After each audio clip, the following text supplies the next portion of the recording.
This is Access Radio Chicago, 1240 AM, WSBC, Chicago.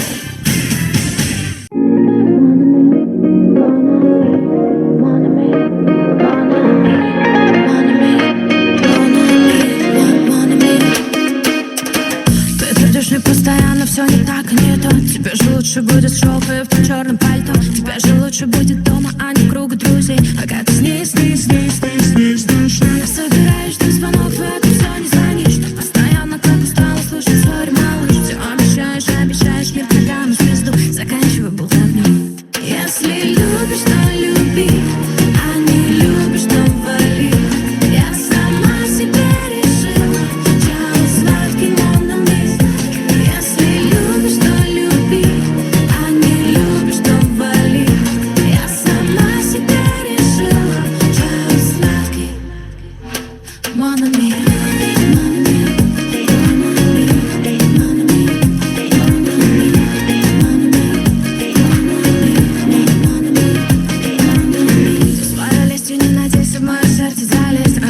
Когда за умным видом пишешь прочесть, но продолжай все так же верить в свой надуманный ним. Пока я с ним. В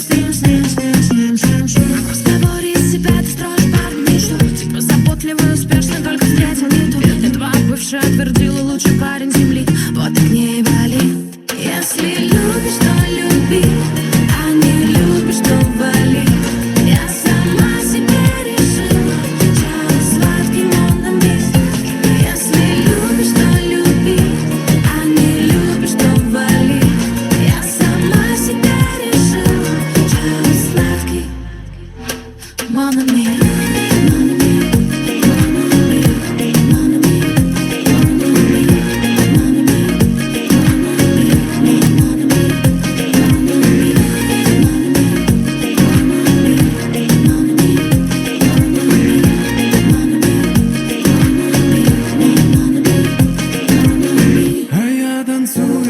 танцую в этом баре под треки, которые не знаю. И что-то тает у меня в бокале. А что там, я не знаю. И в этом баре ночью только пары. Я никого из них не знаю.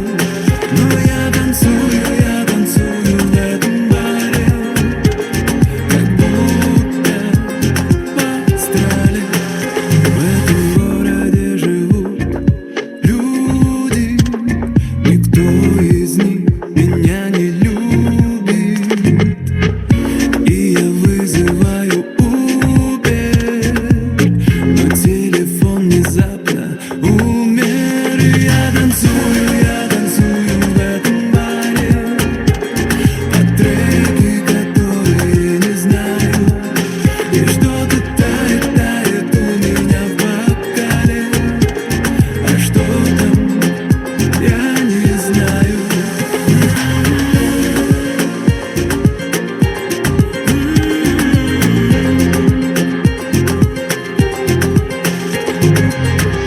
Кажется, Сократ сказал, он тоже знал, что ничего не знал. Кажется, Сократ сказал, он тоже знал, что ничего не знал. Как я рад, что я как Сократ.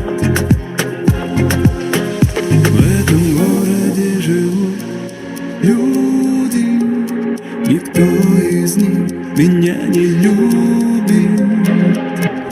И я вызываю Uber, но телефон внезапно умер. И я танцую в этом баре под треки, которые не знаю. И что-то тает у меня в бокале. А что там, я не знаю.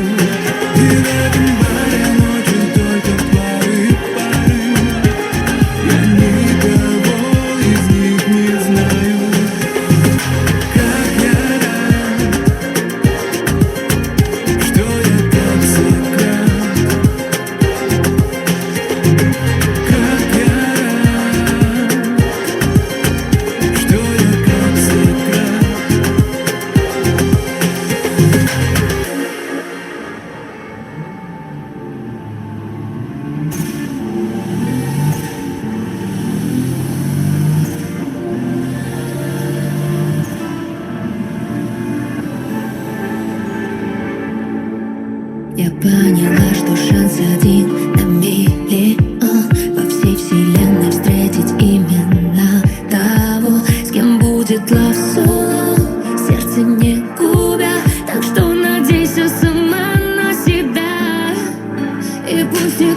не узнает, что ты прячешь в душе, когда сидишь одна ночами плачешь. Сама себя оденешь в Прада и в Версаче и увезешь за океан себя на сдачу. Лучше плакать в Порше, чем смеяться в метро. Мне не нужно больше, мне не нужен никто. Все говорят, так сложно оставаться одной, но намного хуже быть ни с тем и не с той. Лучше плакать в Порше, чем смеяться в метро.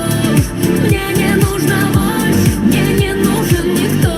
Все говорят, так сложно оставаться одной, но намного хуже быть ни с тем и не с той.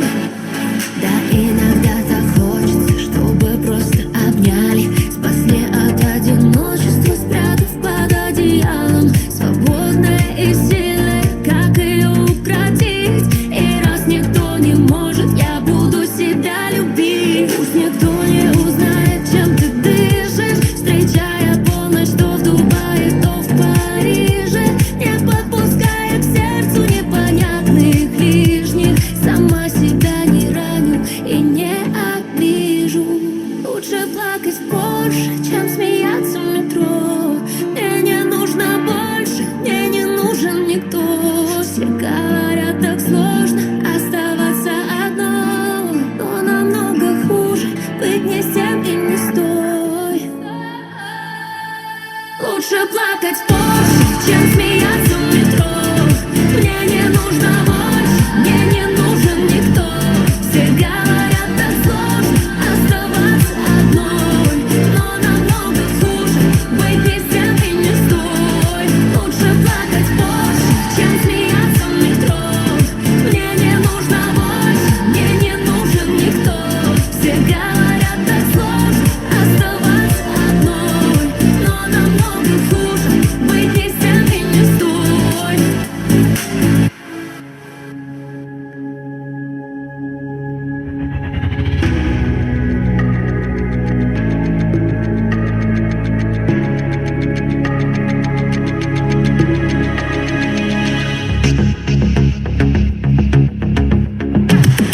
Я думал, будет просто тебя забыть, уйти и тихо дверь за собой закрыть.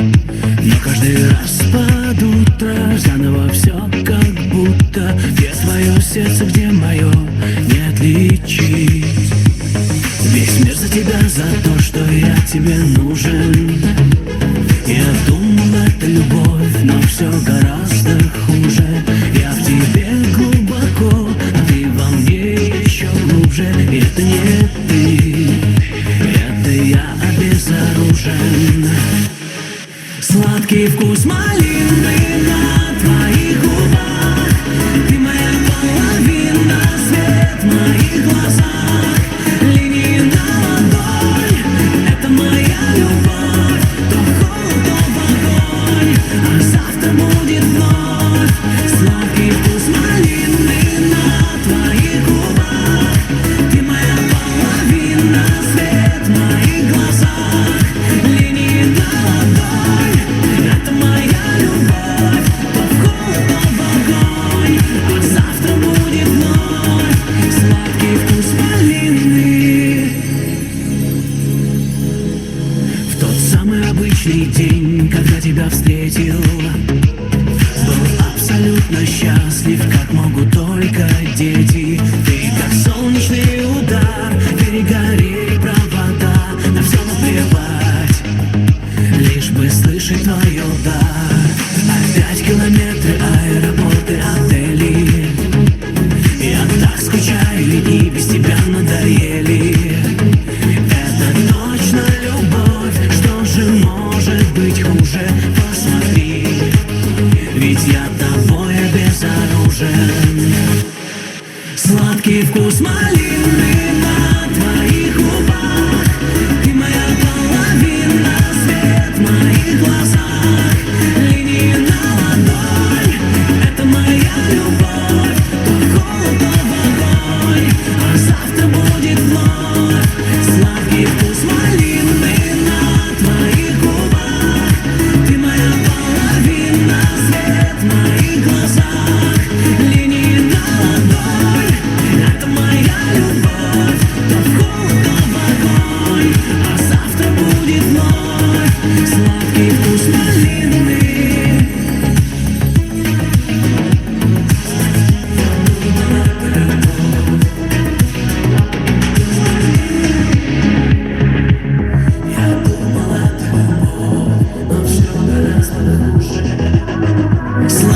вкус малины на твоих губах.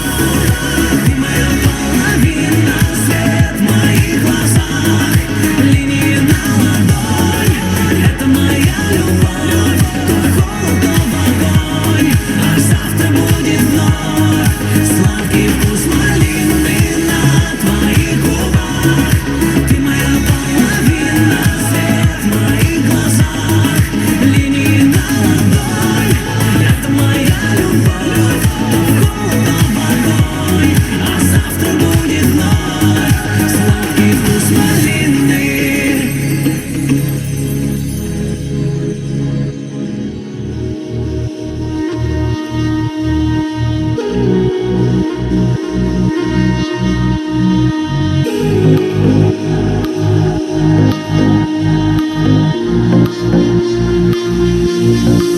Он позвонит ночью, как ни в чем не бывало. И я знаю точно, мы начнем все сначала. Но зачем?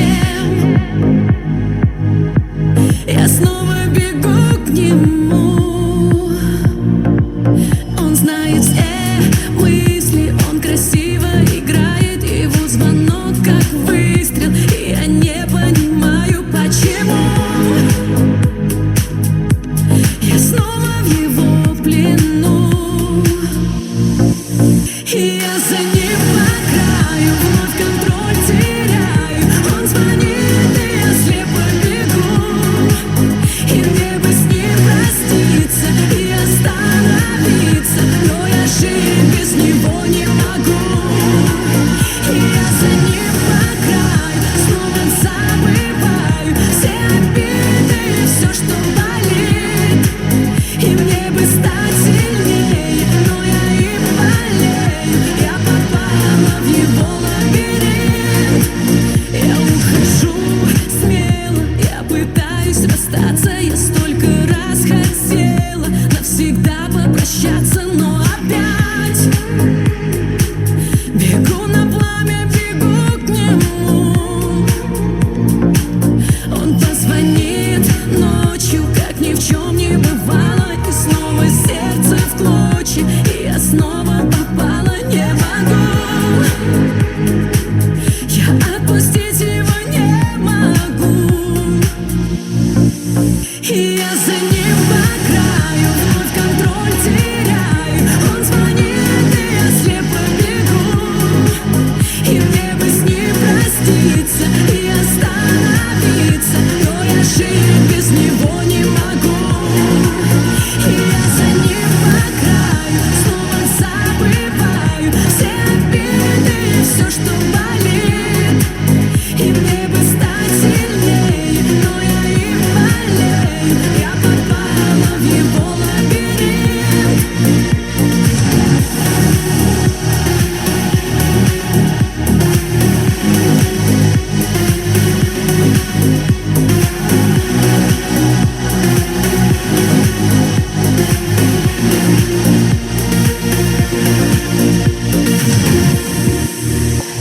Он позвонит ночью, как ни в чем не бывало. И снова сердце в клочья, и я снова попала. Не могу, не могу. И я за ним по краю вновь контроль теряю. Он звонит, и я слепо бегу, и мне бы с ним проститься и остановиться, но я жить без него не могу. И я за ним по краю снова забываю все обиды и все, что болит. И мне бы стать сильнее, но я и болею. Я попала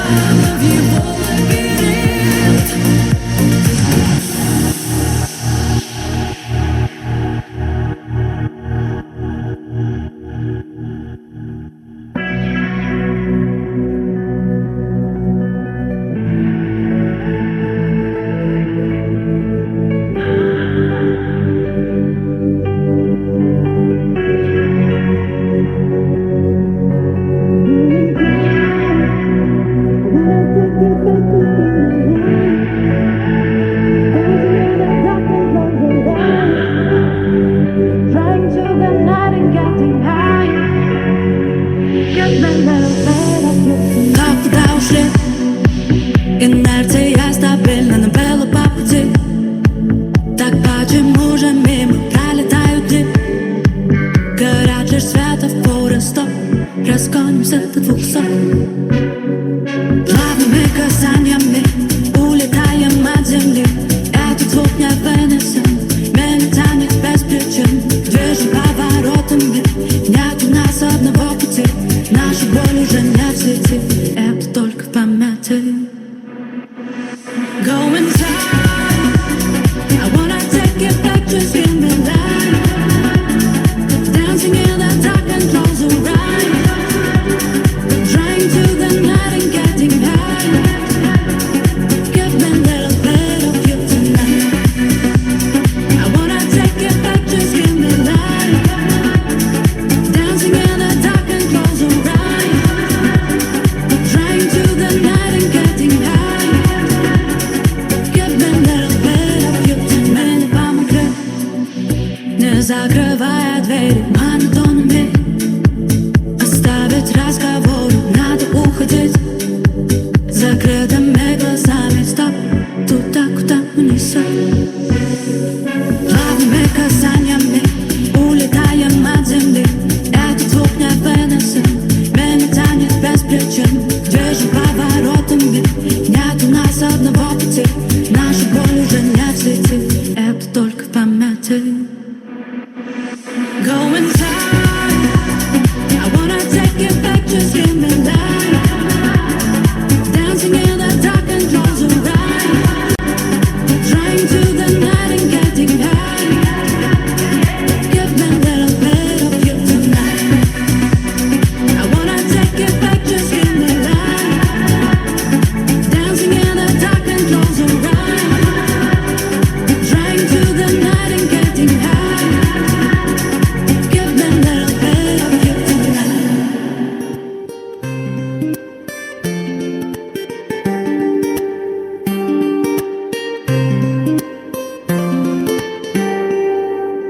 До рассвета теряет значение вселенная, попросту засыпай.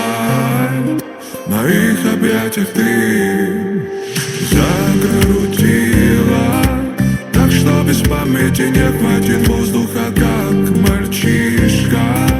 Растворишь твои тысячи зим, тысячи слов, километры дорог, ночи без снов. Тысячи зим, мне повезло молчать с тобою вновь. Тысячи зим, тысячи слов, километры дорог, ночи без снов. Тысячи зим, мне повезло молчать с тобою вновь. И нас не видно на разных полюсах, когда тянуться. Догадаюсь сам, как все понять. Не скажут небеса, не шлют на ветер раздуть паруса. Мысли чистые, в итоге грязные. Как найти нам то самое настоящее? Душа ранимая, сердца опасные. Сквозь холода мы ищем свой прекрасный мир. Тысячи зим, тысячи слов, километры дорог, ночи без снов. Тысячи зим, мне повезло молчать с тобою вновь. Тысячи зим, тысячи слов, километры дорог, ночи без снов. Тысячи зим, мне повезло молчать с тобою вновь. До рассвета теряет значение вселенная, попросту засыпай. В моих объятиях ты закрутила так, что без памяти не хватит воздуха, как мальчишка. Растворишь твои тысячи зим, тысячи слов, километры дорог, ночи без снов. Тысячи зим, мне повезло молчать с тобою вновь. Тысячи зим, тысячи слов, километры дорог, ночи без снов. Тысячи зим, мне повезло молчать с тобою вновь. Город небрежно скинет с плеча крошки снега. Знай, где бы ты не был, с кем бы ты не был. Я словно тень, еле дыша за тобой следом. Где бы ты не был, с кем бы ты не был. И 1000 раз мне прокричи, что это неправильно. Но ведь если любовь есть, логично, что я здесь. И 1000 раз меня попроси, чтоб я все оставила. Но ведь если любовь есть, почему мы не вместе?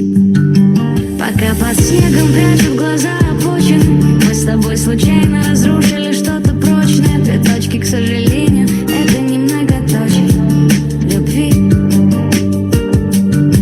Пока под снегом прячут глаза обочины, мы с тобой случайно разрушили что-то прочное. 2 точки, к сожалению, это не многоточие любви. Мы неизбежно, словно снежинки, растаем. Кем бы ни стали, кем бы ни стали, жизнь пробежит, закружит нас с тобой, поменяет местами. Кем бы ни стали мы, кем бы ни стали. И все эти встречи, письма, календари станут бесполезными, если не по любви. Может, все забудем и заново повторим. Пока под снегом прячут глаза обочины, мы с тобой случайно разрушили что-то прочное. 2 точки, к сожалению, это не многоточие любви. Пока под снегом прячут глаза обочины, мы с тобой случайно разрушили что-то прочное. 2 точки, к сожалению, это не многоточие любви. Пока под снегом прячут глаза обочины, мы с тобой случайно разрушили что-то прочное. 2 точки, к сожалению, это не многоточие любви.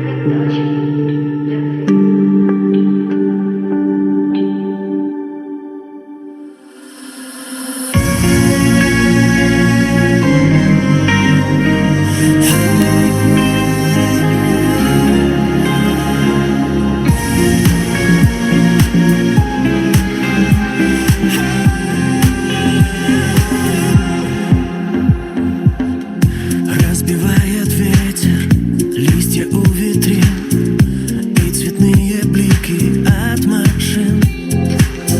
Чтобы мне ответить, лишь глаза поднять, только ты не смотришь на меня. Как пешеходы пробегают мгновения, минуты город превращает в дым. И словно остров в этом бурном течении мы с тобой стоим. Мы можем стать сейчас как те пешеходы, своим маршрутом каждый будет плыть. Но наши руки еще держат что-то, что не разделить. Мы молчим так громко, двое об одном, от дождя укрывшись под зонтом. Если б можно было все зонтом укрыть, от ненастья счастье сохранить. Как пешеходы пробегают мгновения, минуты город превращает в дым. И словно остров в этом бурном течении мы с тобой стоим. Мы можем стать сейчас как те пешеходы, своим маршрутом каждый будет плыть. Но наши руки еще держат что-то, что не разделить.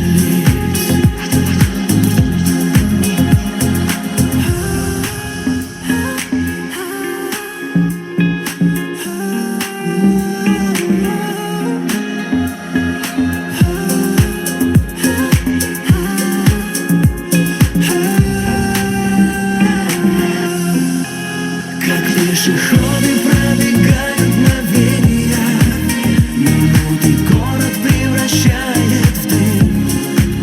И словно остров в этом бурном течении мы с тобой стоим. Мы можем стать сейчас как те пешеходы, своим маршрутом каждый будет плыть. Но наши руки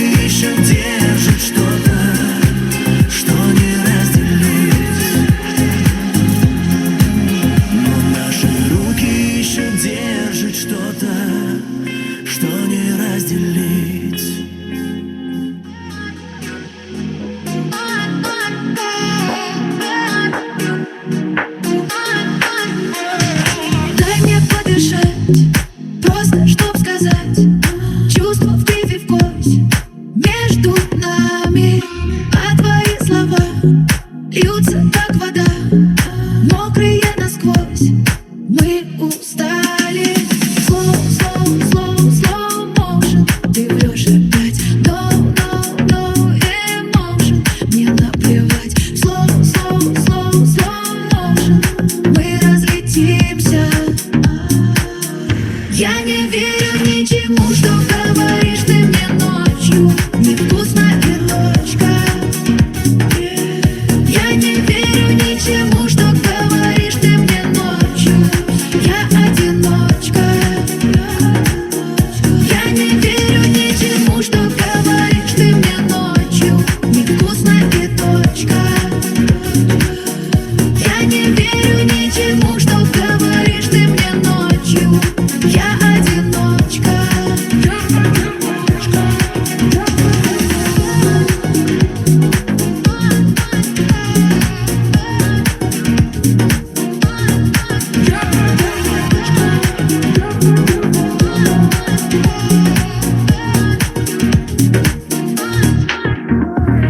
Знаю, ты грустишь и пускаешь дым.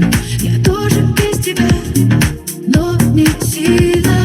Не люби меня, как еще сказать? Одиночка я, это стильно. Slow, slow, slow, slow motion. Ты врешь опять. No, no, no emotion. Мне наплевать. Slow, slow, slow, slow motion. Мы разлетимся. Я не верю ничему, что говоришь ты мне ночью. Невкусно и точка. Я не верю ничему, что говоришь ты мне ночью. Я одиночка. Я не верю ничему, что говоришь ты мне ночью. Невкусно и точка. Я не верю ничему, что говоришь ты мне ночью. Я одиночка.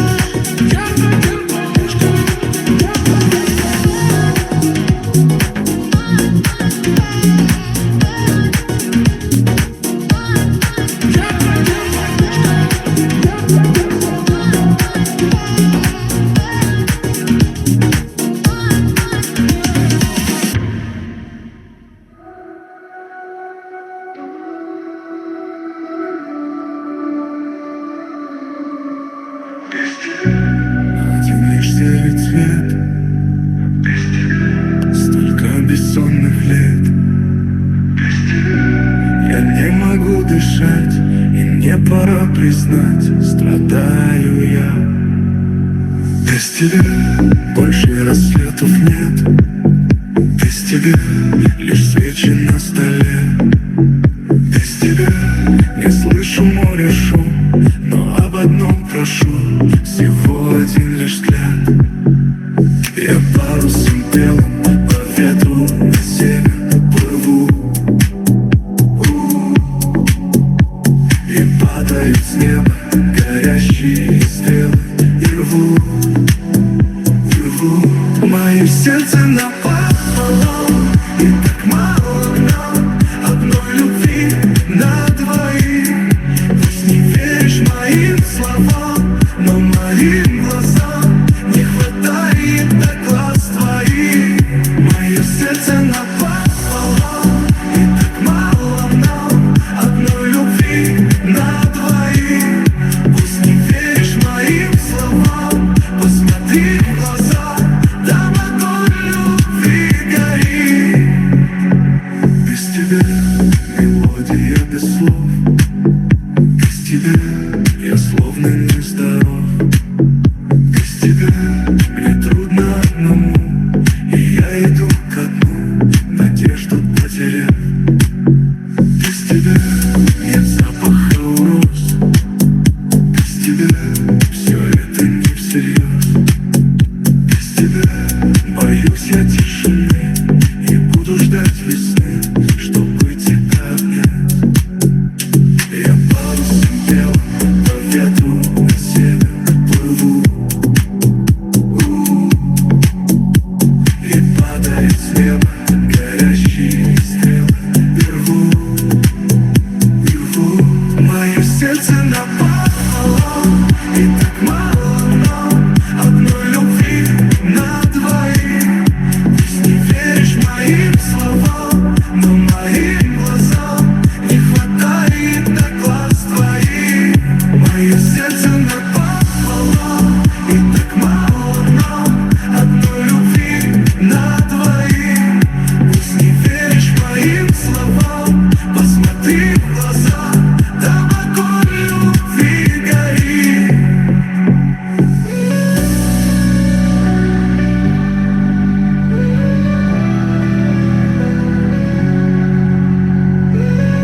Годы пройдут, но найду я маршрут к судьбе.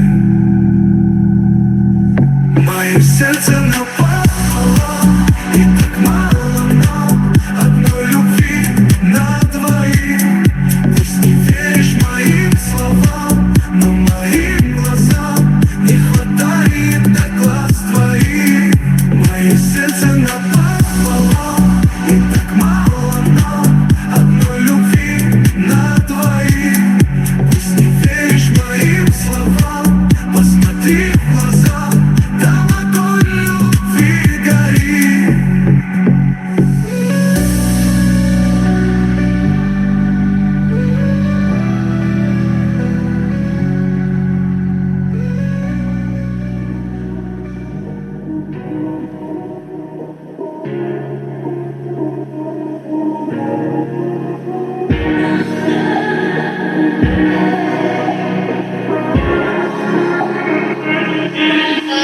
Упала с высоты, а ты стелил так мягко. Ценник красоты, красоты, ложь ни капли правды. Было страстно, но опасно, ведь тебя тянет куда-то. Свет погаснет, и неясно мне, когда ты будешь рядом.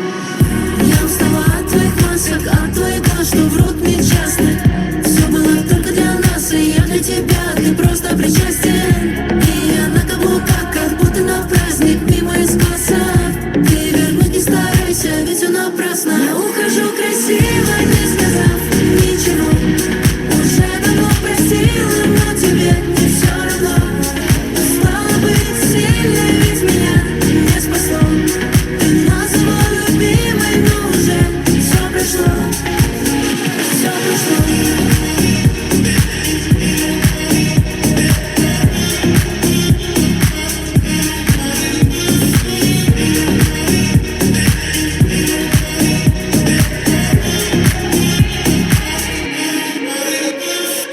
Помнишь, как мы горели, ты помнишь? Все на доверии тонешь. С кем-то в измене, а я в холодной постели.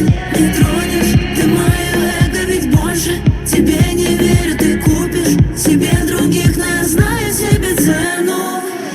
Я устала от твоих масок, от твоих глаз, что врут нечестно. Все было только для нас, и я для тебя, ты просто причастен. И я на каблуках, как будто на праздник, мимо из глаза. Ты вернуть не старайся, ведь все напрасно. Я ухожу красиво, не сказав ничего. Уже давно простила, но тебе не все равно. Устала быть сильной, ведь меня не спасло. Ты называл любимой, но уже все прошло. Я ухожу красиво, не сказав ничего. Уже давно простила, но тебе не все равно. Устала быть сильной, ведь меня не спасло. Ты называл любимой, но уже все прошло. Все прошло.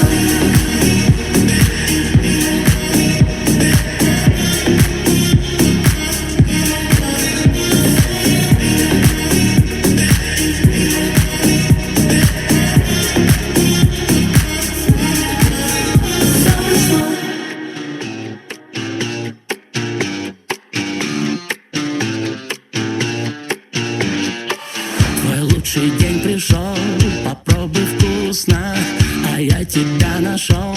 Вот это чувство, ты уже так близко, не удержаться, мы высекаем искры брызгами шампанского. И нас накроет от вибраций праздника. Сотру плохое я при помощи ластика. Пристегните кресло, полет нормальный. Я выхожу из стресса, и ты феноменальна. Нам от любви никуда не скрыться и не остановить. Ты сейчас со мной, так ярко горим и ничего не боимся. Весим не с головой, ведь сегодня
понятых, но мы останемся так же недопоняты. Я до последнего верила, что сделать так может угодно кто, но не ты. Доверия моего закрыла ты кредит. Как только я с твоих слов представила вас с ним, в память о дружбе холодный месть я не подам, а подогрею бон аппетит. Ты видела тогда в моих глазах печаль, ты делала больнее, тебе не было жаль. Его люблю, ты знала как, а я осознала вдруг, кто мой самый страшный враг. Ты видела тогда в моих глазах печаль, ты делала больнее, тебе не было жаль. Его люблю, ты знала как, а я осознала вдруг, что мой самый страшный враг, лучшая подруга. От боли кричала ночами в подушку, за нервы и слезы спасибо, подружка. Я на него злилась, срывалась с цепи, себе говорила, ты только держись. Стреляла в меня, а задела двоих, запомнится мне на всю жизнь твой ретрит. И как должна тебя я простить? Ты видела тогда в моих глазах печаль, ты делала больнее, тебе не было жаль. Его люблю, ты знала как, а я осознала вдруг, кто мой самый страшный враг. Ты видела тогда в моих глазах печаль, ты делала больнее, тебе не было жаль. Его люблю, ты знала как, а я осознала вдруг, кто мой самый страшный враг. Ты видела тогда в моих глазах печаль, ты делала больнее, тебе не было жаль. Его люблю, ты знала как, а я осознала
буду авиарежим. Полетали извини, нет, я не ищу ответ, нет, боли рассекает, я у себя есть, у тебя нет.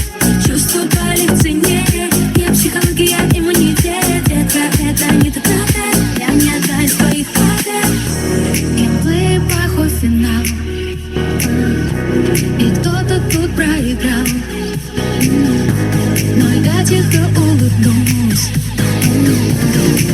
Когда-то плакала, теперь смеюсь. Нашла себя и больше не боюсь. Минус один у меня греет плюс. Градус в бокале учащает пульс. Все удалю и сохраню, смеюсь. Нашла себя и больше не боюсь. Минус один у меня греет плюс. Градус в бокале учащает пульс. Все удалю и сохраню, смеюсь.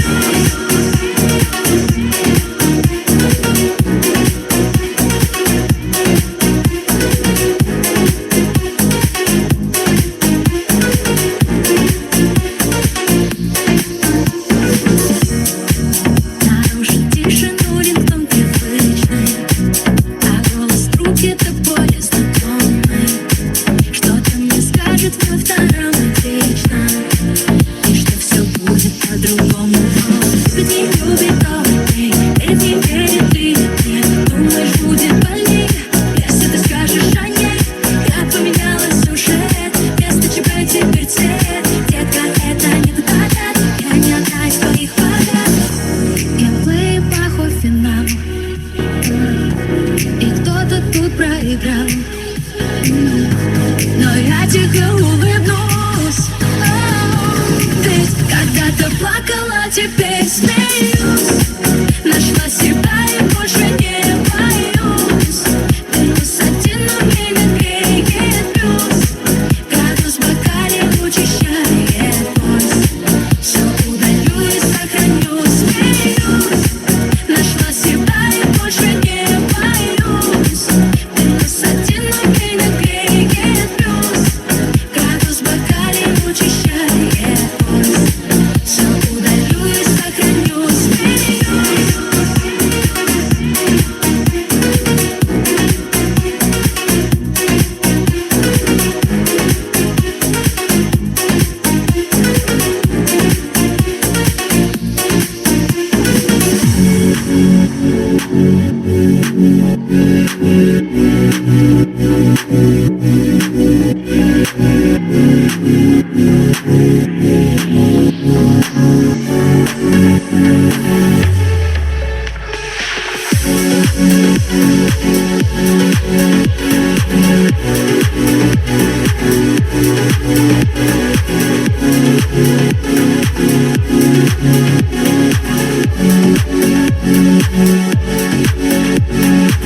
Недочитанный роман и полупустой бокал, и ее плейлист рассвет с ней снова вдвоем встречал. Лишь дедлайны в голове, карьера и новый стол идей. За ней угнаться ты сумей по встречной полосе. Любовь убегает, кто за нею бежит, но любить и не умеет. Хоть и ярко так горит, но лишь обжигает.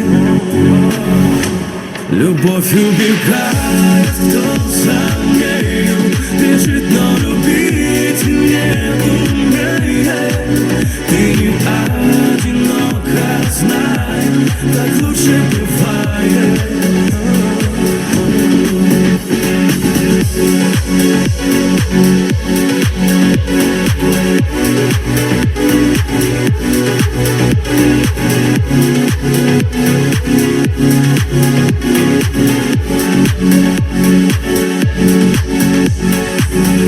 Тут законченный роман еще раз все показал. Если человек пустой, наполнить его права.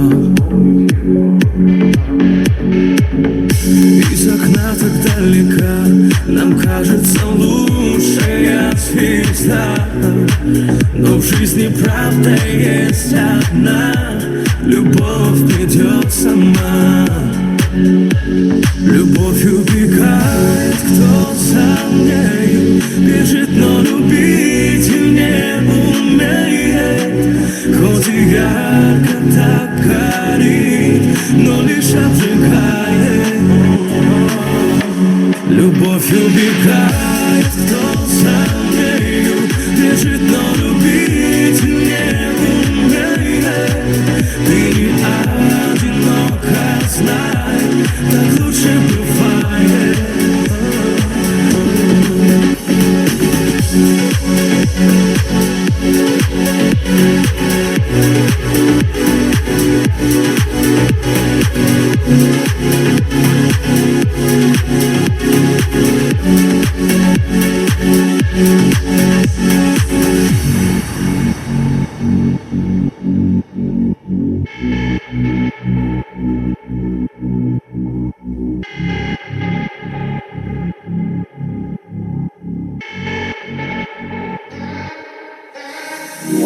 Я тебя узнала издалека, я тебя увидела, я тебя прочла, тебя придумала еще вчера. Ты пришел, я так ждала. О, эту ночь хочу тебе отдать, я так хочу тебя обнять. Ты знаешь, где меня искать, знаешь, где меня искать. Это пьяная любовь, никуда не деться. Ты сбиваешь пульс, стрелы прямо в сердце. Это пьяная любовь, с кем мне отогреться. Режь меня по швам, метишь прямо в сердце. Бьешь мне в сердце, бьешь мне прямо в сердце. Бьешь мне в сердце, бьешь мне прямо в сердце. Не могу прогнать я мысли о тебе. Я летаю снова, все как во сне. Останемся на высоте, мы уже у цели, так иди ко мне. Эту ночь хочу тебе отдать, я так хочу тебя обнять. Ты знаешь, где меня искать, знаешь, где меня искать. Это пьяная любовь, никуда не деться. Ты сбиваешь пульс, стрелы прямо в сердце. Это пьяная любовь, с кем мне отогреться. Режь меня по швам, метишь прямо в сердце. Моей груди идет война. Не уходи, я так ждала. Остался след от губ твоих, забытыми глазами.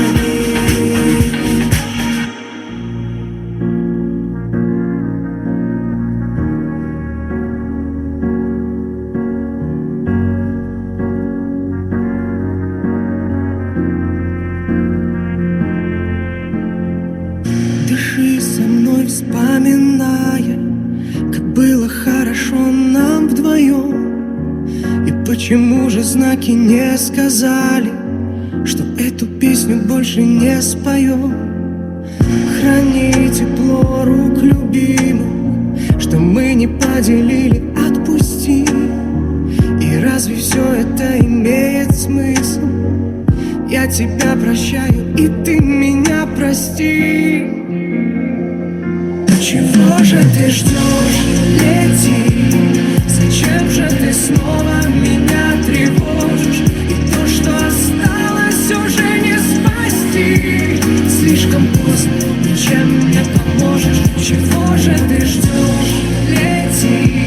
Зачем же ты снова меня тревожишь? И то, что осталось, уже не спасти. Слишком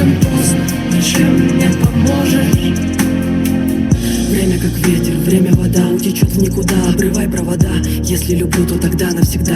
Ты не сигналь, проезжай по душе. Без тебя мне так плохо и хватит уже. Слишком замылен этот сюжет. На сердце надену я бронежилет. Тебя больше нет, тебя больше нет. Наконец-то легко, наконец-то дышу. И с улыбкой на лице я только об одном прошу. Чего же ты ждешь? Лети. Зачем же ты снова меня тревожишь? И то, что осталось, уже не спасти.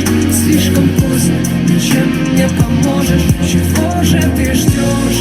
Лети. Зачем же ты снова меня тревожишь? И то, что осталось, уже не спасти. Слишком поздно, ничем не поможет.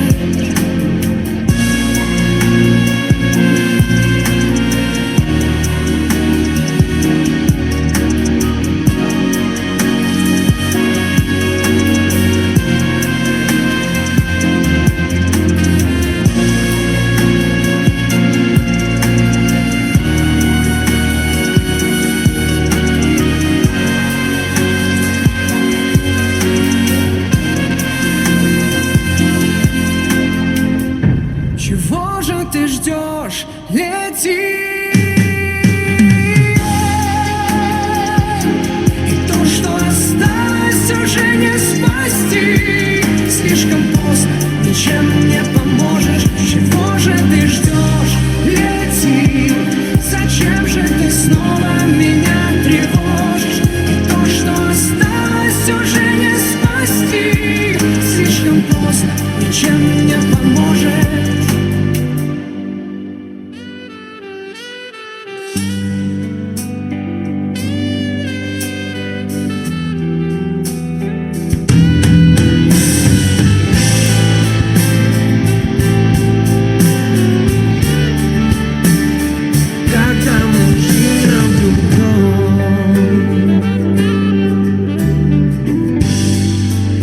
Сажаешь всю мою иммунку просто так.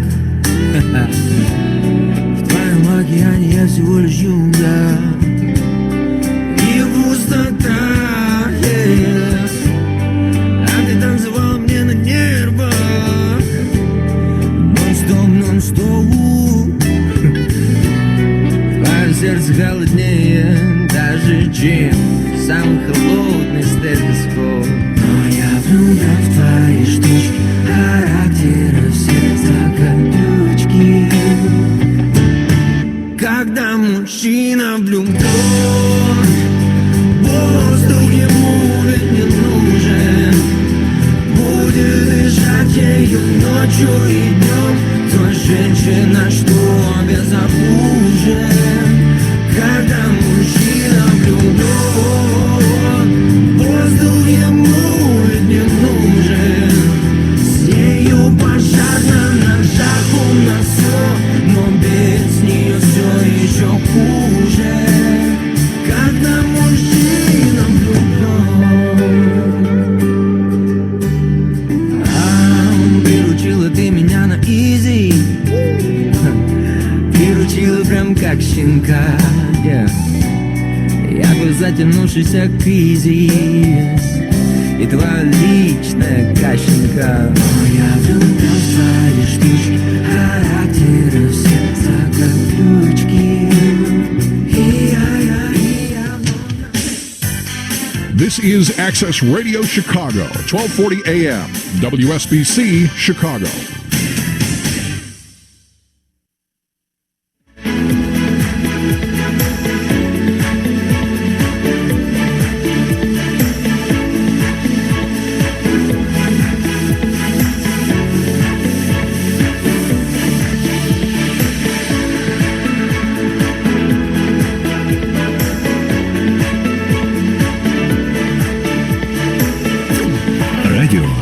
Чикаго – єдине україномовне радіо, що виходить з понеділка по п'ятницю. Ранковий ефір з 10 до 11 та вечірній ефір з 5 до 7 на хвилі 1240 AM. Також слухайте і дивіться на YouTube-каналі, набравши в пошуку «Радіо UA Чикаго».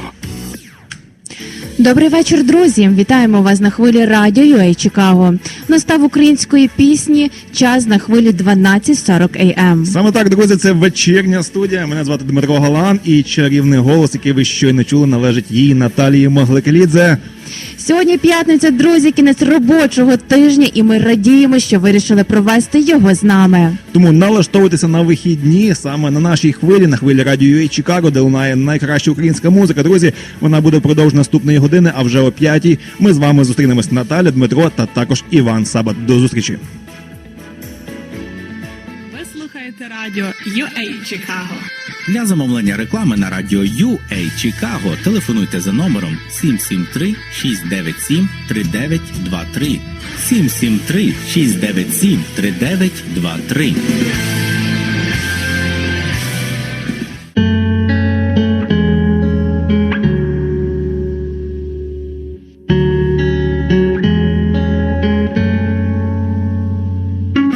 Я зупиняю цей дощ, але він знов падає, як водоспад. Дощами пестимо любов, ту, що давно вже мов листопад. Мила, ти знаєш, їм не розділити нас, ми наче атоми. Я обійму тебе, попрошу не плакати, нехай кохання тут під тиском гортаєм датами. Чому так складно полюбити і не втратити? Вставали, падали, піднімали, знову падали, але твоє плече завжди було під градами. Ти врятувала мене, зробила краще мене, навіть коли проблеми падали тут листопадами. Я зупиняю цей дощ, але він знов падає, як водоспад. Дощами пестимо любов, ту, що давно вже мов листопад. Кохання виміряє відстанню, пустоту тобою застелю. Скажіть, що зі мною лікарю, без нього ночі я не живу, без нього навіть не хочу їсти, без нього навіть не можу спати. Мене врятуєш тільки ти, коли зможу обійняти. Я зупиняю цей дощ, але він знов падає, як водоспад. Дощами пестимо любов, ту, що давно вже мов листопад.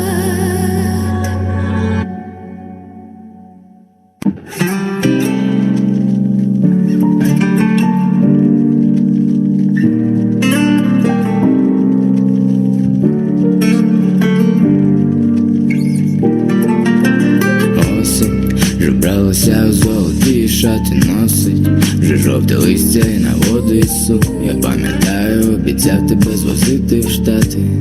Багато чого обіцяв і знаєш, я здержу, я зроблю все, щоб ти була щаслива. Не завадить грім і грози, не завадить навіть злива. Знаєш, була б дощем, я був би завжди мокрий, була б ти пляжем, був би завжди босий. Куди б не йшла, триматиму твої долоні, Твої долоні, просиджу разом у однім вагоні. без тебе боюсь, без тебе не треба. З тобою ця осінь така тепла, як важко вже зігрітися мені. Я без тебе не я, без тебе без неба. З тобою це вся моя потреба. Не відпускай мої долоні ти. Чути багато криків десь далечині, кричать серця розбиті і самі. Ми всі шукаємо собі по парі, десь там, де інде, там, де точно вже її немає. Та не задумаємось ми ніколи, що те, що ми шукаємо, поруч було ще зі школи. Ти рідно вибач, що я гаяв час, і дякую, що крізь роки ти мені дала шанс. Куди б не йшов, триматиму твої долоні, Твої долоні, просиджу разом у одній вагоні. Без тебе боюсь, без тебе не треба. З тобою ця осінь така тепла, як важко вже зігріти.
нього йдуть по асфальтованій дорозі. А у її волосі осінь, а у нього в серці злива, бо тільки з ним вона по-справжньому щаслива. А ти йому себе всю віддала, не питав адресу. Ти йому своїх рук тепло і очей вогонь. Він тобі, наче сонцем раннім, дарував квіти і зізнання. Він тобі всі свої думки, всю свою любов. А у її волосі осінь, мною по калюжам осінь. До нього йдуть по асфальтованій дорозі. А у її волосі осінь, а у нього в серці злива, бо тільки з ним вона по-справжньому щаслива. Зелений чай жасміну і знову папіроси. Вона його любила, як вітер любить осінь. Він спокій твій порушить у орендованій квартирі, де двоє гріли душі у теплім кашемірі.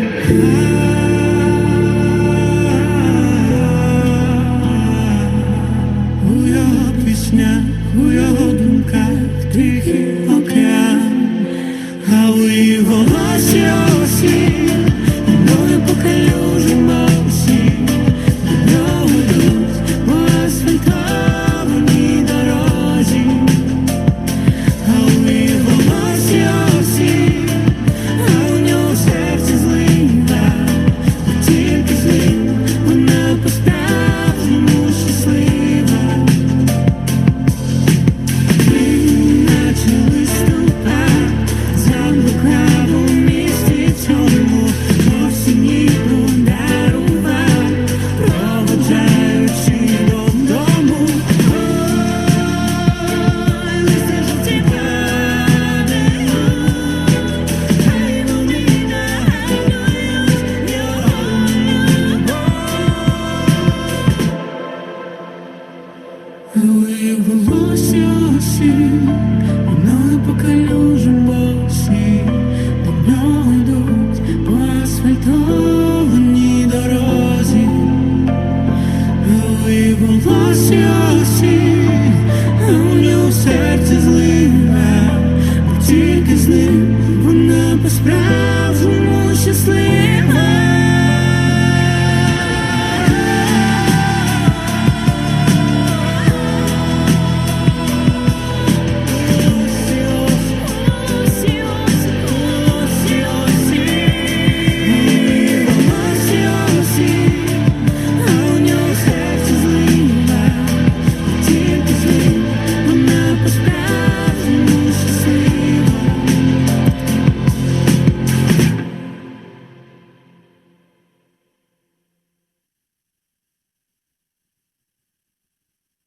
Підпишіться на канал Радіо UA Чикаго, ставте вподобайки та коментуйте відео, а також підтримайте нас на Патреоні. Посилання в описі.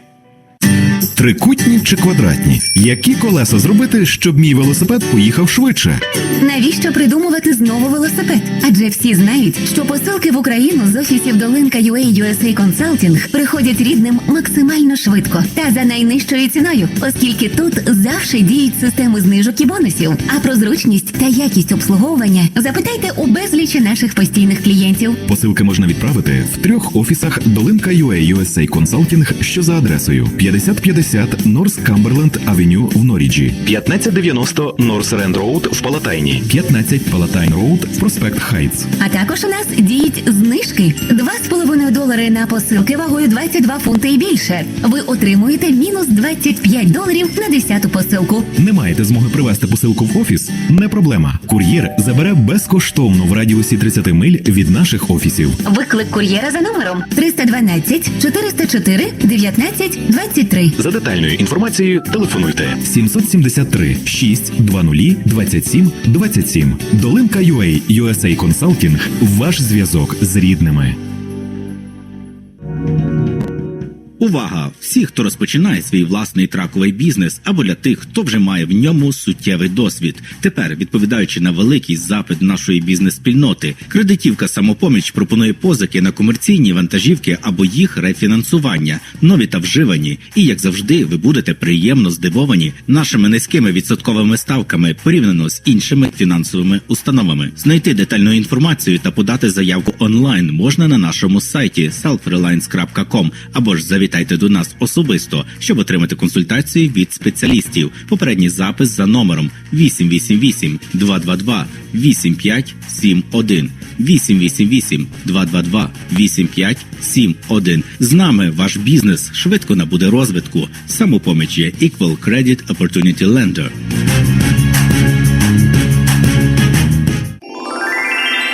Ми не рекламуємо. Ми рекомендуємо.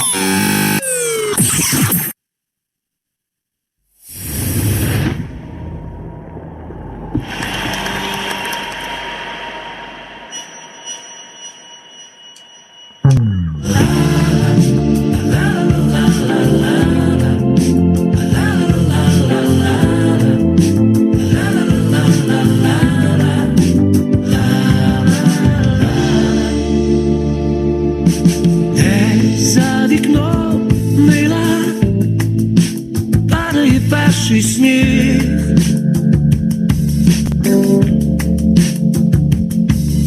Все замело біле і холодний вітер.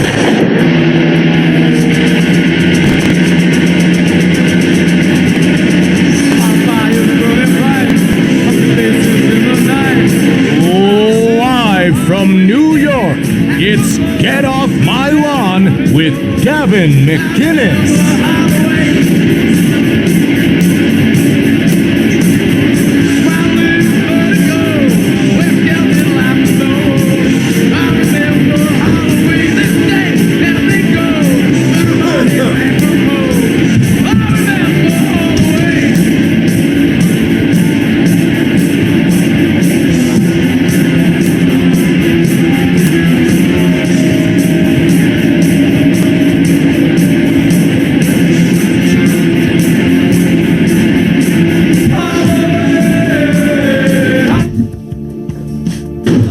Voilà, c'est une chanson de Misfits et de l'EP Legacy of Brutality. Et la chanson s'appelle Halloween parce que c'est Halloween ce soir. On est avec Stiggs puis Grandjean. Bienvenue les gars, bienvenue à le show Cops and Robber pour Halloween. And aussi, on a le felon de la vie, Monsieur Matty Odell. He is, what are you, you're... Steve Avery. Steve Avery. Making of a Murderer. Uncanny. Stiggs, you're Sand End? One of those, yes. And Big J, you are a Trump supporter who is garbage, a garbage man. Yes. I am Mr. Trump. Department of Sanitation, New York. That's it.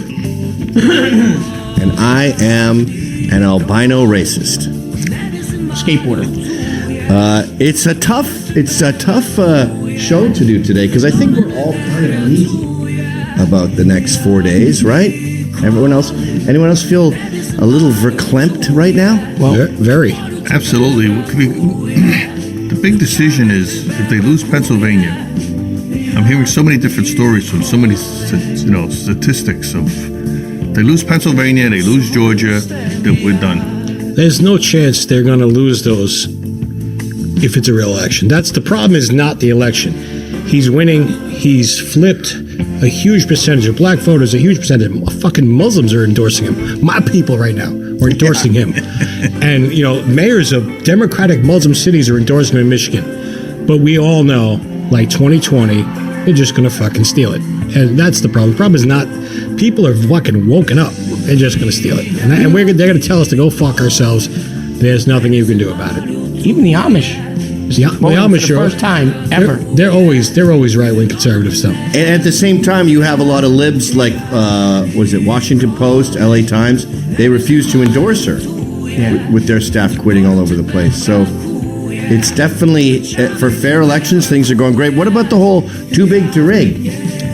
It doesn't matter. See, that's the problem. Everybody's like, they've manufactured something like 3 million votes in the middle of the night. They just fucking magically appeared in 2020. And what's stopped them from making 4 million appear? I understand what you're saying, too big to rig. But all they got to do is rig one or two states. That's it. And then the game's over. Right. Michigan, Wisconsin, Georgia, Pennsylvania, Nevada, and Arizona. Rig any one of those, and you're good to go. Well, Nevada and Arizona, I don't know about, but you take Michigan or Pennsylvania. Those are big numbers. Now, I also didn't know this. I heard recently that the just like with Pence, I guess I didn't know this, that elections are verified and sanctioned by the Vice President of the United States. They sign off on it. She wouldn't be able to do it this year, obviously, because she's in the voting. That'd be a tremendous conflict of interest. I believe she can, though. But what's the law? Vice President. The next in line would be the Speaker of the House, Pelosi? Mike Johnson. Oh, Johnson. Because as Stiggs was saying before we started filming, Raskin has already made it clear that they're not sanctioning this. They refuse to validate it. Well, how can you say that before the fucking results are even in? Because they know what the results are going to be. Well, the thing is he just showed his hand. Yeah, but it doesn't matter. See, what I'm saying is, after 2020. Yeah, but he's not a ranking. He's not. But in 2020, Trump literally won in a landslide, and they turned around and just fucking completely stole it from all of us. He's going to win an even bigger landslide. And there's nothing that's going to stop them from doing it again. We have no power. We're really just fucking spectators in this whole kind of goofy game that's going on. It's sad and it's nerve-wracking because, but I'm an old man. I got kids, so it really don't really matters what happens in the next 20 years to me. Wait, you got kids? No, I don't have kids. I did, not anymore. Wow. So your Stig's contention is 100% Kamala wins, no matter who wins. John, where are you at? I'm still Trump. Vote,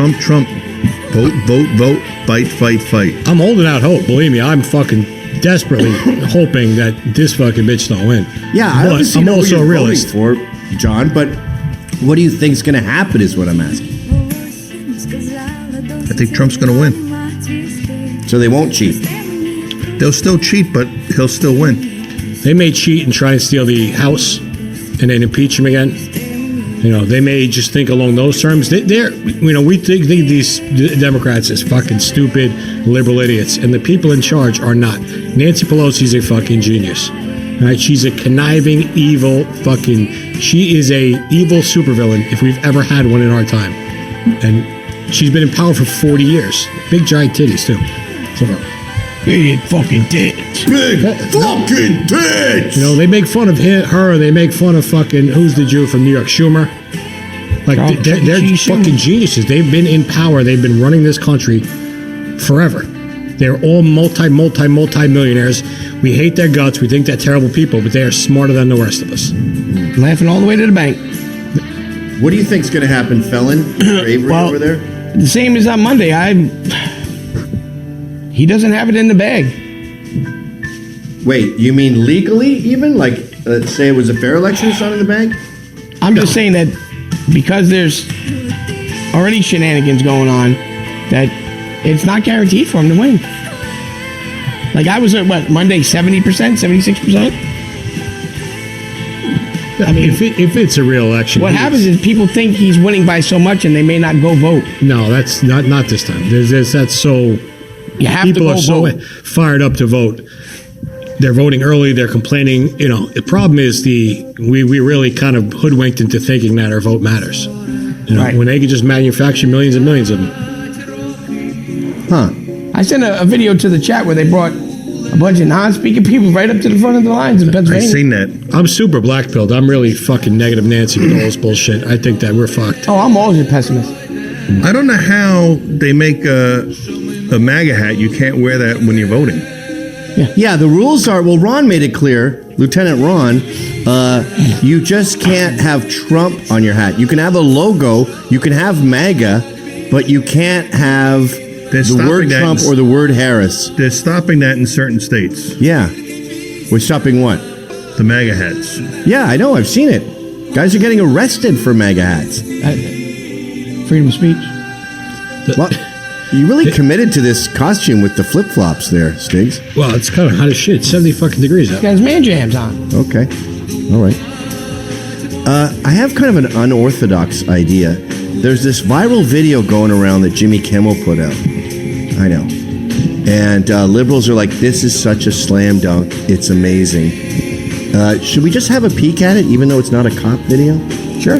It seems weird to be diving into cop videos. Yeah, it's too close. Ryan, I just sent it to you, and it's irritating. It's Kimmel doing his whole, like, I'm just a regular schmo. And let's give this to your aunt, your uncle, and make... The real deal with Jimmy Kimmel is very simple. He was married to an okay-looking schlub of a housewife. He had kids with her. Then he got rich and famous, and he thought, I want someone better now. So he married his top writer, a much younger lady, and I don't find her that attractive, but I think he was so thrilled that he got out of his normal wife and got a trophy wife, in quotation marks, that he'll do whatever the fuck she wants. And young ladies, of course, hate Trump.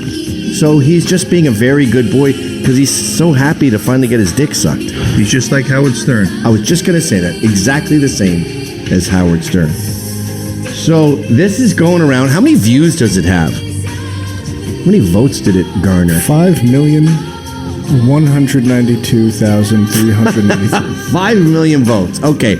So he portrays this as a totally fair takedown of the evil President Trump. Let's give it a second. A little volume, please. Turn it up. We've got music from Dawes tonight, but before we get to them and that, we're going to do something different from what we usually do. Tonight's monologue is for Republicans. So if you have someone in your life who is either planning to vote for Trump or thinking about it, I would like you to send this to a Republican you love and respect with a request. Ask them to watch this whole thing as a personal favor to you. And I promise I won't make you regret it because it's not going to be our usual roast of Trump or some kind of it totally is virtue signaling. None of that. In fact, I'm going to open with a joke about a Democrat for a change. President Biden. Remember him? Okay, so they're going to attack Biden. He's already dead.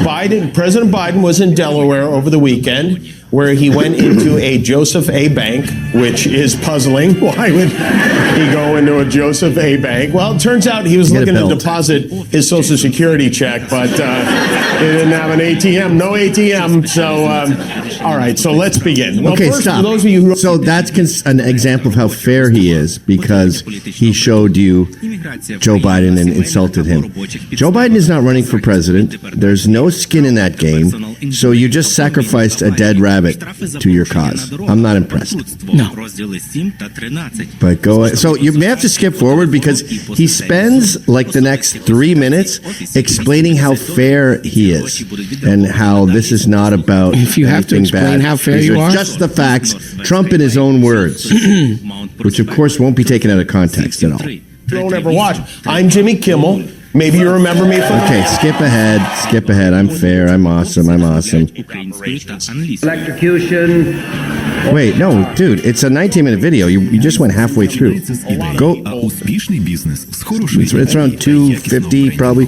In his speeches and all the interviews because you have other things to do. Okay, but a little more. I don't have. He says I watch everything he does. Obviously a lie. We're going to come up with a great health plan. Okay, stop. So I'll set it up. Trump keeps saying he has a plan for Medicare, and he doesn't have a plan. He's never given us anything. And his proof is that he's been pushing a new plan for 9 years. Bro, he was only in office for 4 years. 2 of them were COVID. So he was in office for 2 years, and to pretend that having a concise and applicable plan for Medicare that's easy is just fucking naive. Okay, we are unlike any other country in the world. I know Britain has it, Canada has free healthcare. We have an obesity epidemic, which is much bigger when you have 331 million people, right? So that's a lot of fucking fatties. We also have at least 30 million illegals where they don't pay a cent into Medicare. They just show up at the emergency room and we have to remove their spleen. So how do we deal with all that? Do we say no to illegals? It's not easy to figure out. And Obama's Medicare was a fucking catastrophe. Remember the website? It was more expensive and took more time than defeating the Nazis. We defeated the Nazis in 3 years? This website took him like 4 or 5 years and cost billions of dollars. Yet it didn't pan out. So sorry if Trump keeps saying he's going to have a plan and he still has not figured out something as unbelievably complicated as 330 million people getting health care. By the way, no one's figured that out. Plan. Wait till you see the plans we have coming out literally over the next 4 weeks. We have a plan coming out, an additional plan coming out in a very short period of time. We're going to have fantastic health care, and the plan is coming out over the next 4 weeks. We're signing a health care plan. Then he got hit with COVID right now. This is COVID hitting him.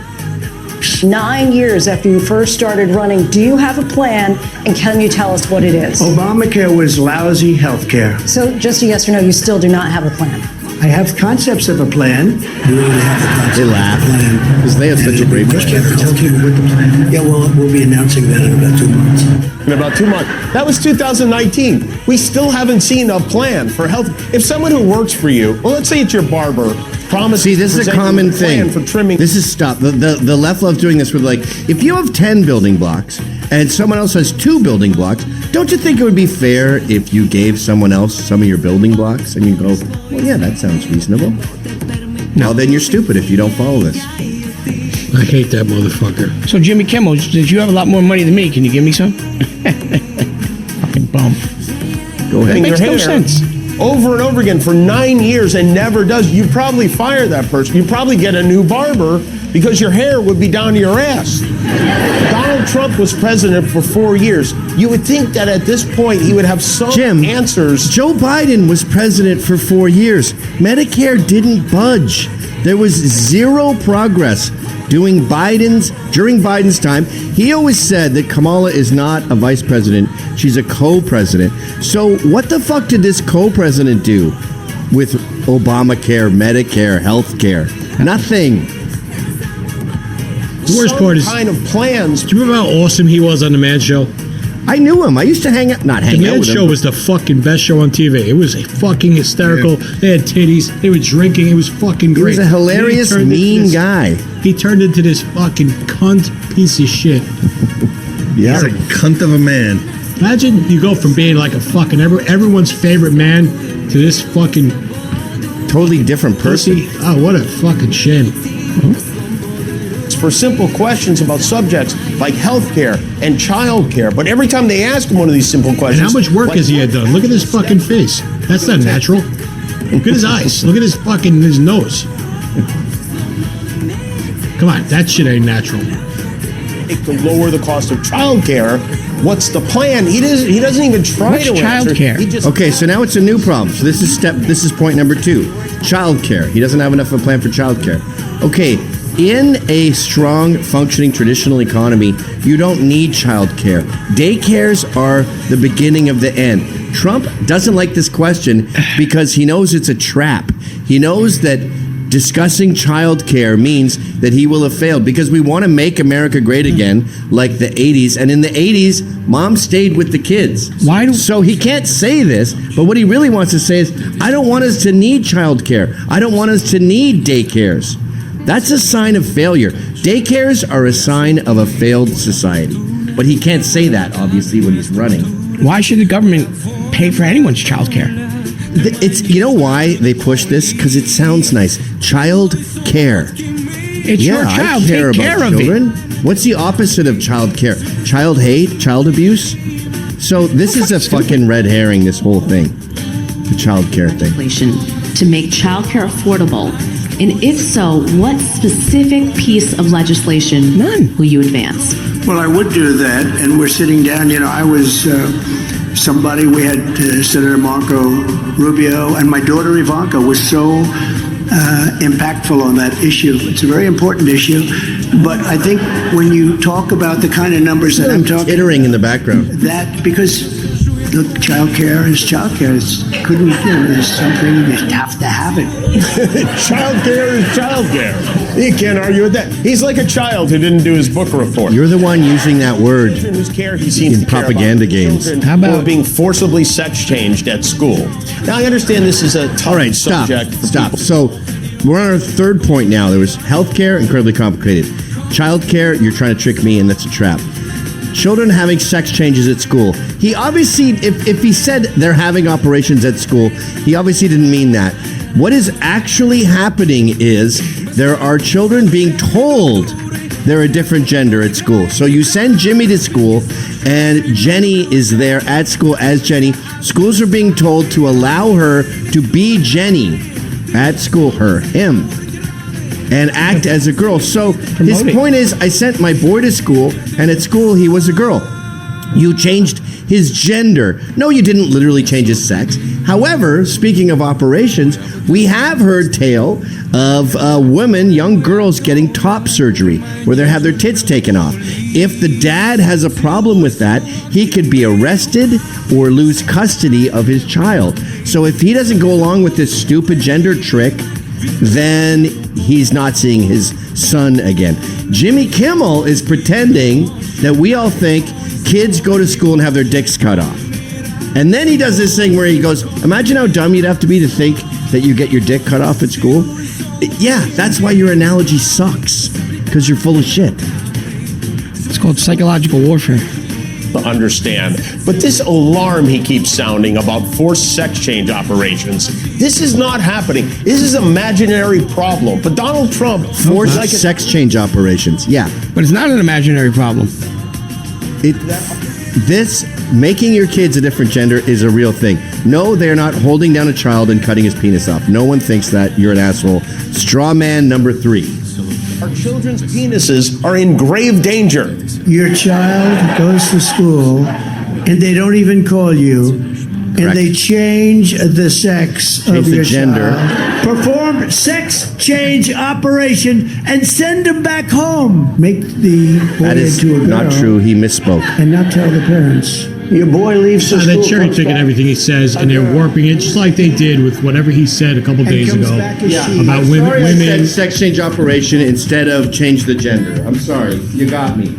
Everybody knows what he's talking about, but they don't. They're cherry picking this bullshit. He said talks for fucking 4 hours, and they pick 15-second clip and they milk it. Listen, I was a teacher. These teachers, especially now, especially these fucking lesbians who can't have kids, are taking these guys, these children, and making them basically their own because they have all the power over them. You spend more time with these kids than their parents do. And I was a teacher in 2002 during the Iraq War. I swear to God, if I wanted to, I could have convinced fucking 15% of my high schoolers to join the Marines. They would have listened to me. I could have got them to do it. It wouldn't have been a fucking hard problem because I was the fucking male figure who was with them all day. They would have listened to me. They trusted me. Same thing with these little kids. If fucking Johnny wants to impress his teacher because she's the person he's with all the time, and she says, he's a little effeminate. She says, maybe you're a girl, and he wants her to be happy. So he'll do that to make her happy. They all do What's it. Going on with kids do. They want to make sure the people that they're with like them and they're happy with them, so they act like that. They're so malleable and so fucking changeable. It's not even. It would be easy to do if you were so inclined to make a kid believe he was something he's not. And these teachers brag about it, right? How many videos have you seen where they show their classroom with all the rainbow flags? Oh, Jesus. The kids want to appease these teachers. You cannot advertise cigarettes on a NASDAQ car going around or on a bulletin board because they're going to say they're going to influence a minor under 18. But you could have story time, for the drag queens. That's not going to influence the kid? It's the idea. Do you watch NASDAQ racing usually or no? Because I don't NASCAR racing. I understand that. That's what I said. Okay, Jimmy fucking Kimmel. What are you, Korean Jimmy Kimmel? Yeah. We got 2 Kimmels in the house. That's one of our favorite things when he says things like that. Well, we got it. Yeah, I love you so much. Go have a good day in school. And your son comes back with a brutal operation, and often without parental consent. Can you even believe we're saying this? No. Your son comes back with a fucking cunt.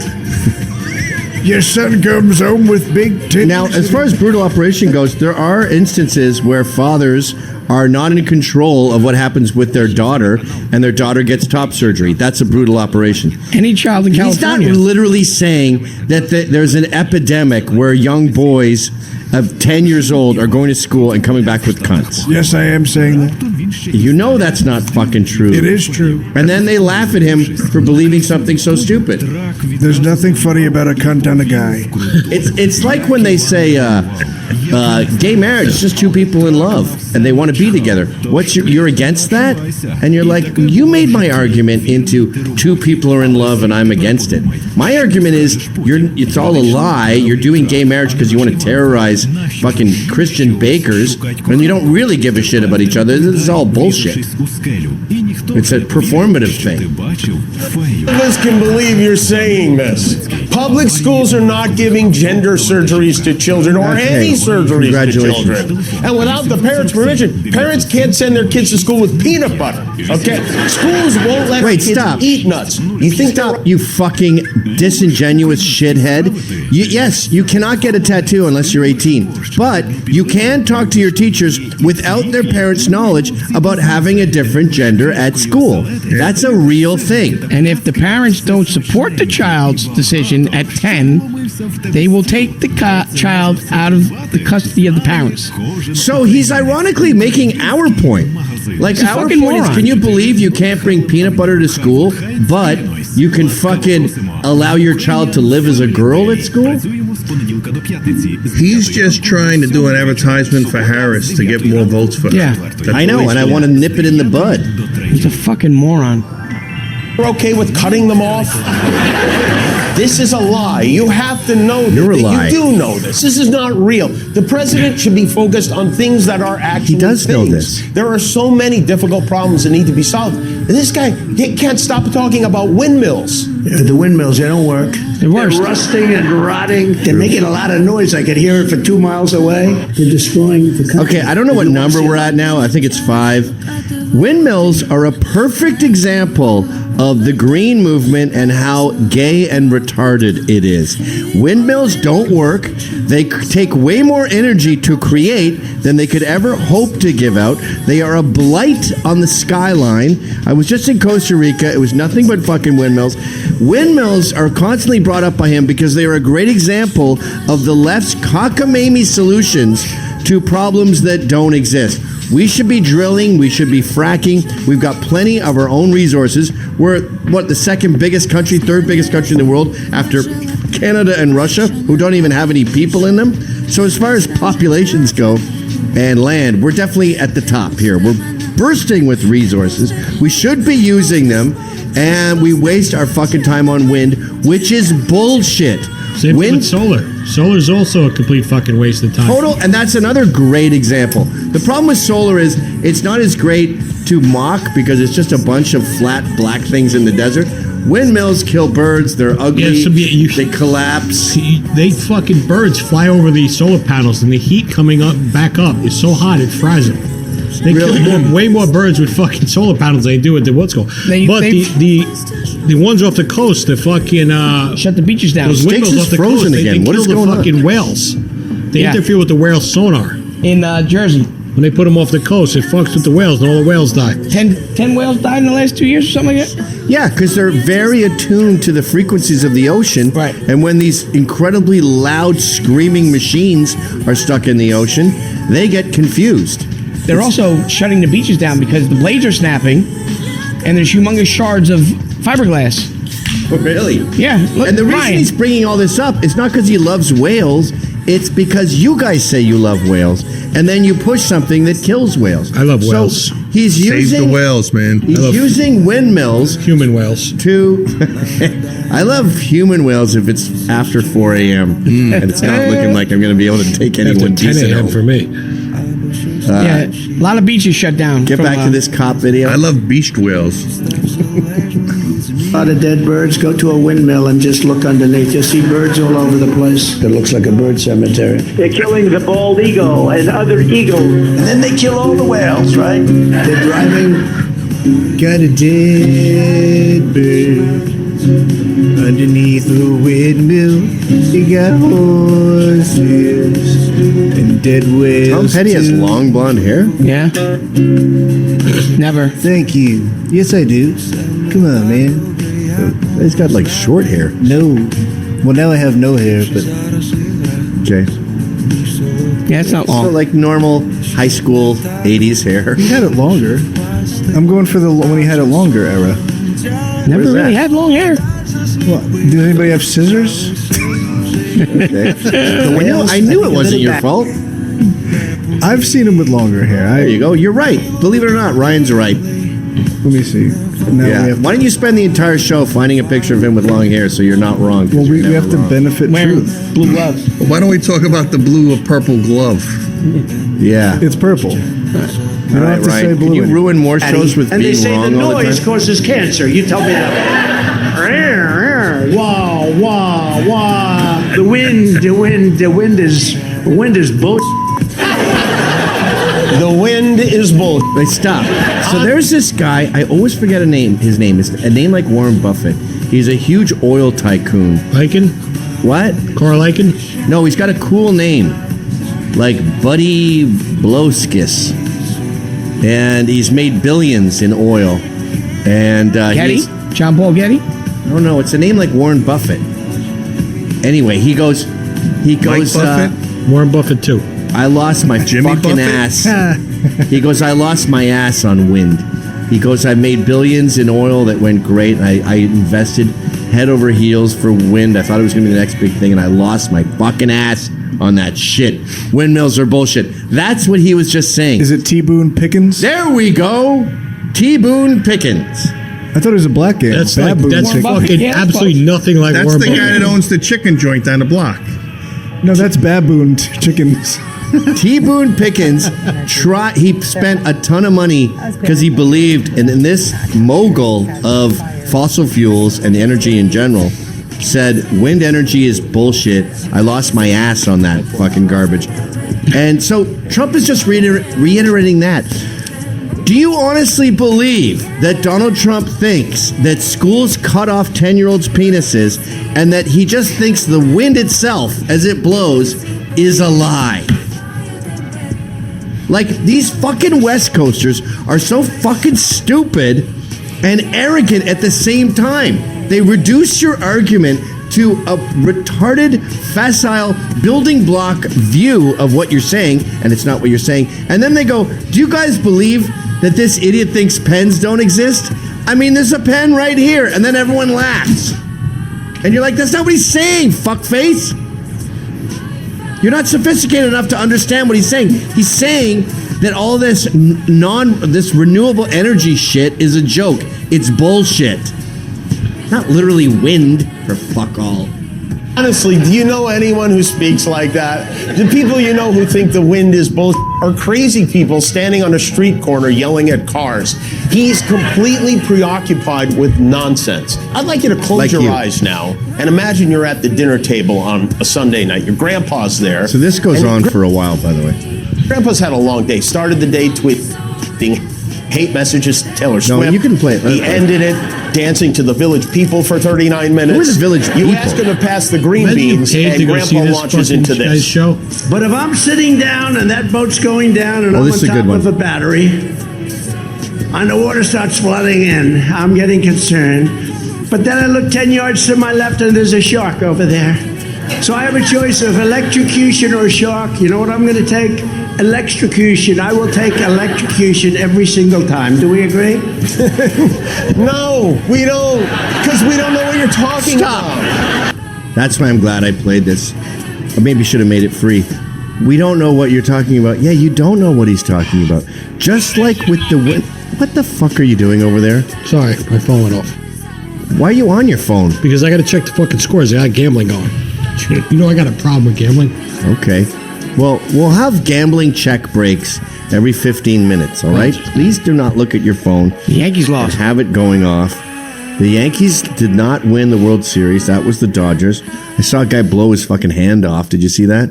No. It was great. The one he blew, I thought it was his face. No, well, maybe there's a face too, but he's a Dodgers fan. I don't have a problem with the Dodgers. And he's lighting off a firework, and he just says goodbye to this. There's another guy. You got that video? Yeah, I'll please. send it to you. He's looking over Put it like, up there. oh yeah, I love that shit. Fucking Darwinism at its finest. What was his name? Fucking the Giants guy, Prince Paul Pierre or whatever. Yeah, Jason Pierre-Paul. Mr. fucking Three Fingers. I mean, it happens every July 4th. I know somebody who burned the fuck out of himself with fireworks. Gonna stick his hand in a dirty toilet. Is he the host? Oh, is of that the Gavin? show? Oh, That guy is probably a good guy. yeah, he is a good guy. Who was just going He's a through good some guy. shit with his life and probably shouldn't be judged. Oh yeah, no, this one I thought he blew his face off. Absolutely not, but I wouldn't be surprised if there was another who blew their face off. Either way, I'm perfectly fine with it. You can tell he's super drunk. Oh yeah, look at his Oh, that's head. it. You found it. Oh! Wait, go back. Go back. Oh, his hand blew! I know it! I thought it was his face. That's a big fucking firework. That's not an M80. That's like a fucking blockbuster. You know, you're kind of supposed to feel bad, but I don't. Like, this is what you get, you stupid motherfucker. Like, this is Darwinism at its finest. This is why they should take all the fucking instructions off everything and let shit sort itself out. Like, this guy gets the fucking vote? Are you kidding me? Look, you can see he's got nothing there. Yeah. Well, I guess he can't press the button now. No, not anymore. I mean, if he's also, the other problem is he's wasted too. So he's bleeding like crazy. But if you're sober and that happens, go get my fingers. As many fingers as you guys can find. Get my go sausage. get them, and we'll go to the my hospital. sausage fingers. You think they're attaching anything back to that fucking big piece of bloody sushi he's got on the end of his wrist? His fucking hand is fucking blown off, man. What are you, Bruce Jenner? Ozzy Osbourne. Fucking Ozzy Osbourne, the Prince of fucking Darkness, man. Halloween. Okay, are we overdoing this Jimmy Kimmel thing? It's 5 million people went viral. Okay, go back to Kimmel for a second. We could take breaks, but I hate this motherfucker, but keep going. But he's talking about how stupid Trump is for saying that. Now, I emailed this to you, Ryan. The context of that. Trump is talking about electric boats and boats that don't have gas engines, and how stupid that is. And then he's riffing and having fun with the audience, and he's saying, when you get electrocuted, like what are you sinking, and the only thing around you is a bunch of batteries? What do? I stay with the boat? Am I going to get electrocuted? And then everyone's laughing because we don't want to be around batteries when we're underwater. So that's a valid point. And then after that, he starts riffing, going, "You're sitting there. There's a battery here, and there's a shark there. What do you choose?" Trump starts riffing. That boat's going down, and I'm on top of a battery.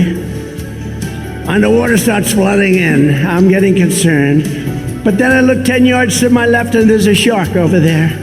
So I have a choice of electrocution or shark. You know what I'm going to take? Electrocution. I will take electrocution every single time. Do we agree? Yeah, I will take electrocution. But if I'm sitting down... having a laugh while mocking you, Jimmy Kimmel on the left, for demanding that we don't have gas-powered boats. And anyone who's been in a boat knows how much fucking fuel those things consume and how fruitless, how many fucking batteries you would need to replace your average fancy boat motors. What happens when the battery dies in the middle of the ocean? Yeah. Half the boat would be the battery.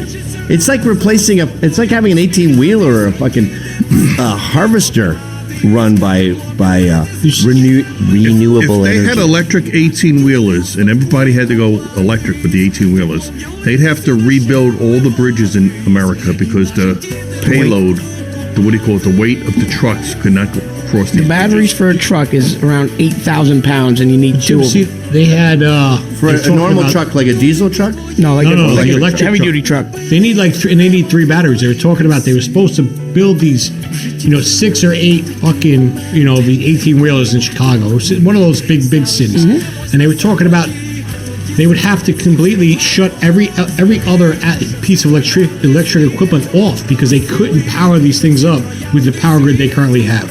Like, there's no way to power any of this shit that they want to put into like. There's the famous video where the guy's like, "I proposed to the city, that I wanted to have a fleet of 32 EV trucks for my company. And they laughed him out of like City Hall. They were like, that takes more energy than the entire city. Yeah, that was probably the same thing. I was.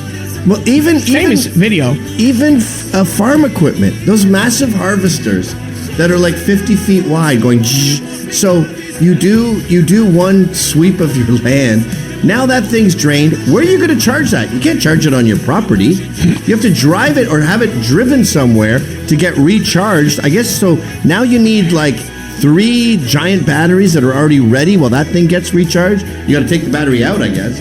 Can't be the whole harvester going to the fucking recharging plant.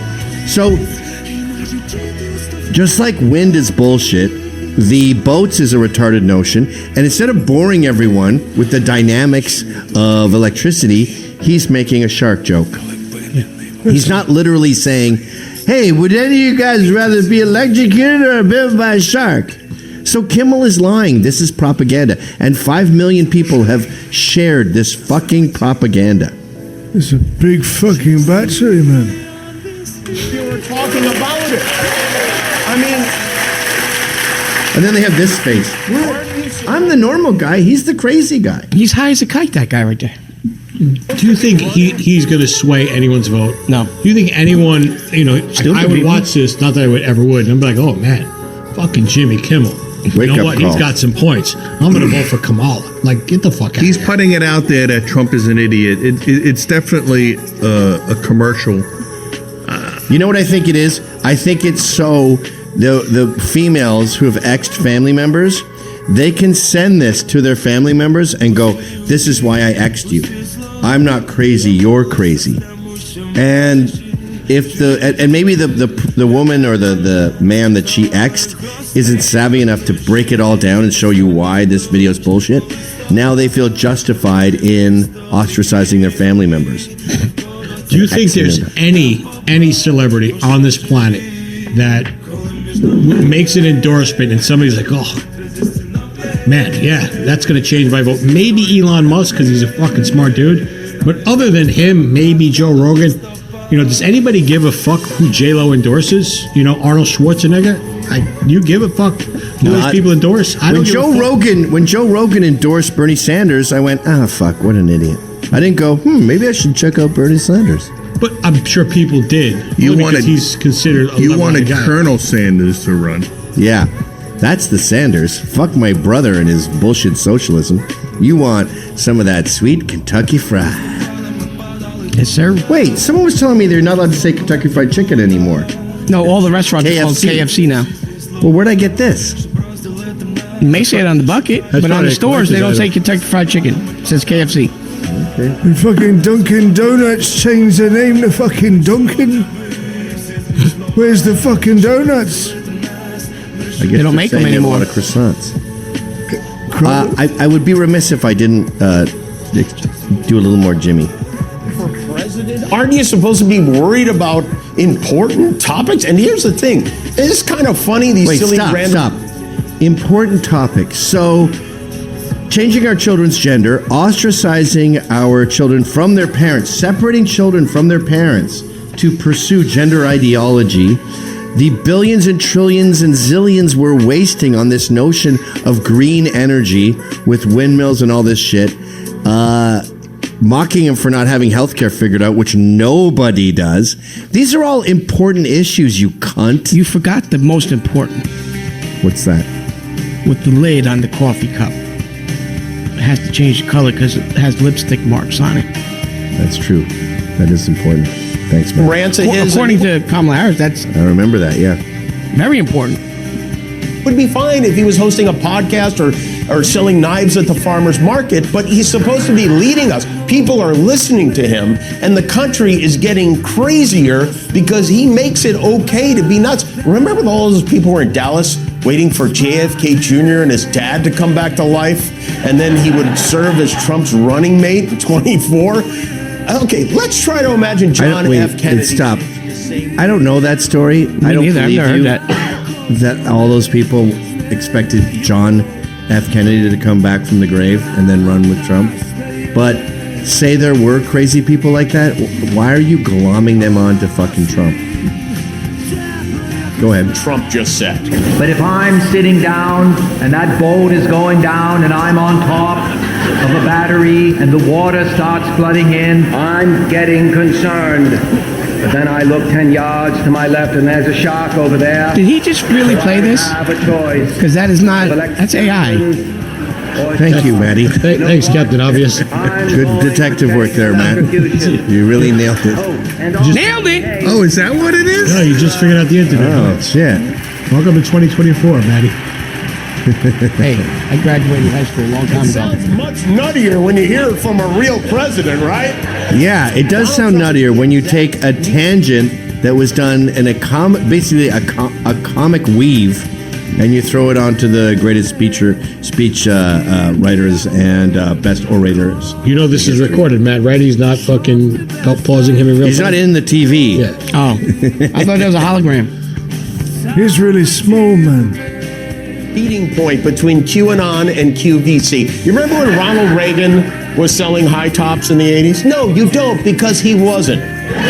Reagan didn't sell sneakers. Clinton didn't It's sell. a way, okay, we've had enough. It's a way to raise money, you dumb cunt. Fuck you. And fuck everyone in LA. Yeah, I agree with that. I fucking hate that town and everyone in it. And if there are baby monsters there, well, we want to send you a plane ticket.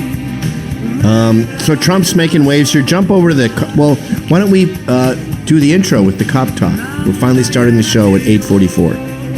All right. Go through Kimmel. Trick or treat. Yes, give me 1 second here. Okay. Give me a second. I want to get the Seal Beach and Beach guy's face so I can be him. All right, well, we should probably focus on the show. That's correct. Okay, here we go.